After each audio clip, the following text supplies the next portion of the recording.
नमस्कार दोस्तों, दिन भर की सभी बड़ी खबरें आप लोगों के लिए लेकर के आए हैं, जहां पर एक एक करके चलेंगे। तमाम बेहद बड़ी खबरें आप तक आगे इसी वीडियो में पहुंचाएंगे। लगातार हमारे साथ आगे इसी वीडियो में दोस्तों बने रहिएगा। खबरों में बढ़ने से पहले अगर आप लोग भी यही मानते हैं कि लोकसभा के चुनाव में इंडिया गठबंधन जबरदस्त प्रदर्शन करने जा रहा है, तो अभी इस वीडियो को लाइक कीजिएगा, चैनल को सब्सक्राइब करके कमेंट बॉक्स में वी सपोर्ट इंडिया जरूर ही कमेंट कीजिएगा। पहली बड़ी खबर आप लोगों को दोस्तों बताते चले, राहुल गांधी की तबीयत अब जाकर के हुई है सही और चुनावी रैलियां ताबड़तोड़ तरीके से राहुल गांधी करने लगे हैं। इसी क्रम में आप लोगों को बताते चले, राहुल गांधी का बड़ा बयान बोले, कांग्रेस का मैनिफेस्टो देख करके पीएम मोदी डर गए हैं। बीजेपी के नेताओं में डर का माहौल है। कांग्रेस के घोषणा पत्र को देख करके जाति जनगणना मेरे लिए राजनीति नहीं है, ये मेरे लिए लाइफ का मिशन है। कांग्रेस की सरकार आते ही हम जातिगत जनगणना करा देंगे, ये मेरी गारंटी है, ये कहना है कांग्रेस के नेता राहुल गांधी का। इसके साथ ही दोस्तों आप लोगों को एक और बड़ी खबर बताते चले, मोदी सरकार की मुश्किलें अब और भी बढ़ती हुई नजर आ सकती हैं।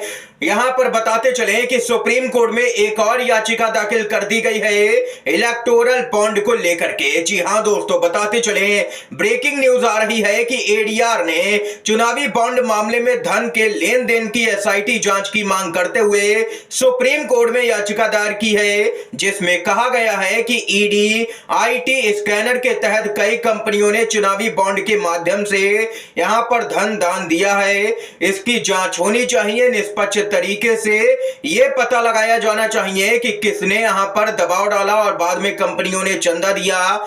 ये यहां पर दोस्तों देख सकते हैं कि एडीआर की याचिका पर ही electoral bond scheme Supreme Court ने अवैध घोषित की थी और अब एडीआर एक बार फिर से पहुंच गया है सुप्रीम कोर्ट में और पूरे मामले की जांच यहां पर एसआईटी से कराने के लिए याचिका दायर की गई है। इसके साथ ही आप लोगों को बताते चले, यूपी से बेहद ही बड़ी खबर आ रही है सामने अखिलेश यादव को लेकर के।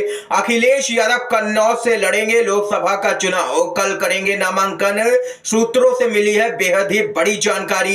ये यहां पर देख सकते हैं कि बीजेपी के अंदर हड़कंप मचा हुआ है जब से ये खबर सामने निकल के आई है कि अखिलेश यादव लोकसभा का चुनाव लड़ेंगे, वहां भी कन्नौज से। तब से बीजेपी नेताओं की नींद उड़ी हुई है। इससे आप लोगों को बताते चले कि कन्नौज से जब अखिलेश यादव लोकसभा का चुनाव लड़ेंगे तो अन्य कई सीटों पर भी इसका प्रभाव पड़ेगा और आसपास की सीटों पर बीजेपी की मुसीबतें खड़ी होंगी, ये तय है। इसके साथ ही एक और बड़ी खबर की तरफ बढ़ते हैं। आप लोगों को बताते चले, आम आदमी पार्टी के सांसद संजय सिंह लगातार इंडिया गठबंधन के पक्ष में चुनावी प्रचार करते हुए नजर आ रहे हैं तमाम जगहों पर। इसी क्रम में संजय सिंह भड़के हैं बीजेपी पर। आम आदमी पार्टी के सांसद संजय सिंह का बीजेपी पर बड़ा हमला, कहा मोदी जी पूरे देश की संपत्ति अपने दोस्त को दान में दे रहे हैं। मोदी जी का भतीजा यानी कि अमित शाह का बेटा बीसीसीआई का चेयरमैन है। पूंजीपतियों का 15 लाख करोड़ का कर्जा माफ किया गया, 3.5 लाख करोड़ रुपए पूंजीपतियों का माफ किया गया। ये यहां पर देख सकते हैं कि जबरदस्त तरीके से निशाने पर लिया है संजय सिंह ने बीजेपी की सरकार को। इसके साथ ही एक और बड़ी खबर बताते चले, बड़ी खबर दोस्तों सामने निकल के आ रही है। आप लोगों को बताते चले, लोकसभा चुनाव को लेकर के खबर है, आज थम जाएगा दूसरे चरण का प्रचार। 13 राज्यों की 89 लोकसभा सीटों पर 26 अप्रैल को होगा मतदान। आप लोगों को बताते चले, लोकसभा चुनाव के दूसरे चरण के मतदान के लिए आज चुनाव प्रचार का शोर थम जाएगा। 26 अप्रैल को 13 राज्यों की 89 लोकसभा सीटों पर वोट डाले जाएंगे। शांतिपूर्ण ढंग से मतदान के लिए चुनाव आयोग ने तैयारी की है। इन सभी सीटों पर बताते चले गिनती 4 जून को की जाएगी। दूसरे चरण में कई अहम उम्मीदवार चुनावी मैदान में नजर आएंगे। बताते चले, इनमें केरल की वायनाड सीट भी शामिल है, जहां से कांग्रेस के नेता राहुल गांधी चुनावी मैदान में उतरे हुए हैं। उनके अलावा भूपेश बघेल, हेमा मालिनी, शशि थरूर, दानिश अली की सीटों पर भी दूसरे चरण में ही वोट डाले जाएंगे। इसके साथ ही एक और बड़ी खबर जो आ रही है आप लोगों को बताते चलें, कांग्रेस पार्टी ने यहां पर बड़ा इशारा कर दिया है। पीएम मोदी के भड़काऊ बयान को लेकर के चुनाव आयोग ने कोई भी कार्रवाई नहीं की है और अब कांग्रेस पार्टी कोर्ट भी जा सकती है। सांप्रदायिक बयान के लिए प्रधानमंत्री के खिलाफ में कार्रवाई नहीं कर रहा है चुनाव आयोग, उस पर दबाव है, कानूनी विकल्प तलाशेंगे। कांग्रेस पार्टी का बड़ा बयान।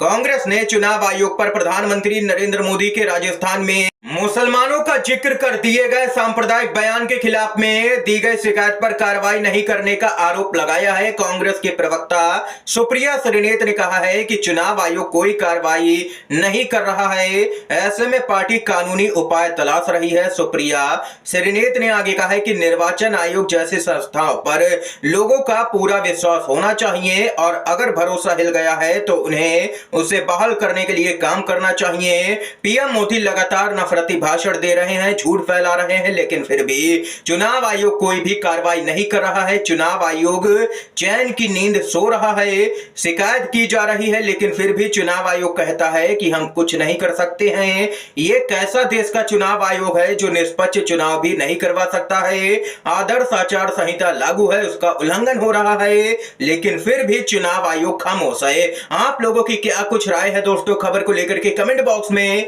अपनी महत्वपूर्ण राय जरूर ही बताइएगा। इसके साथ ही एक और बड़ी अपडेट की तरफ बढ़ते हैं। कांग्रेस के नेता राहुल गांधी का बड़ा बयान।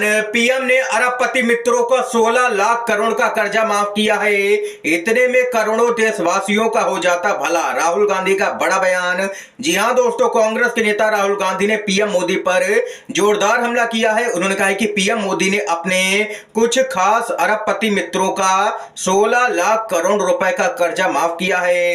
इतने पैसों से 16 करोड़ युवाओं को 1 लाख रुपए साल की नौकरी मिल सकती थी। 16 करोड़ महिलाओं को 1 लाख रुपए साल देकर के उनके परिवारों की जिंदगी बदली जा सकती थी। 10 करोड़ किसान परिवारों का कर्ज माफ करके अनगिनत आत्महत्याएं रोकी जा सकती थी। पूरे देश को 20 वर्षों तक मात्र 400 रुपए में गैस सिलेंडर दिया जा सकता था। 3 साल तक भारतीय सेना का पूरा खर्च उठाया जा सकता था। दलित, आदिवासी और पिछड़े समाज के हर युवा की ग्रेजुएशन तक की पढ़ाई मुफ्त की जा सकती थी, लेकिन पीएम मोदी ने अपने कुछ खास मित्रों को इसके लिए चुना और उनका 16 लाख करोड़ का कर्जा माफ किया।